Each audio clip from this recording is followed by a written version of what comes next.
Combining capacity or valency အလွယ်မှတ်နည်း1မှာကလိုဘရိုအိုင်ဆိုဟိုက်ပိုစီးပါမှတ်လို့ထား2မှာဘယ်ရီအောက်ကက်ဆီဇင်းနဲ့မက်ဂနီအလူမီနီယမ်3ဟာဒန်2ပေါ်မင်းစာလက်တင်းကကော့မာ1 2တန်3 2 9125 P3 5အစစ်ထပ်ပေါင်းလိုက်ဟေလိုစန်တက်2 3အနှုတ်မှတ်ပါအောင်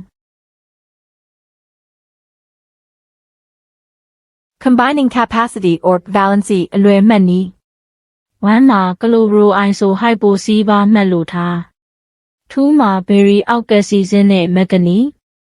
အလူမီနီယမ်3ဟာဒန်2ပေါ်မင်းစာလက်တင်းကကော့မာ1 2တန်3 2 9125 P3 5အစစ်ထပ်ပေါင်းလိုက်ဟေလိုစန်တက်2 3အနှုတ်မှတ်ပါအောင်အလွယ်မှတ်နည်း1မှာကလိုဘရိုအိုင်ဆိုဟိုက်ပိုစီးပါမှတ်လို့ထား2မှာဘယ်ရီအောက်ကက်ဆီဇင်းနဲ့မက်ဂနီအလူမီနီယမ်3ဟာဒန်2ပေါ်မင်းစာလက်တင်းကကော့မာ1 2တန်3 2 9125 P3 5အစစ်ထပ်ပေါင်းလိုက်ဟေလိုစန်တက်2 3အနှုတ်မှတ်ပါအောင်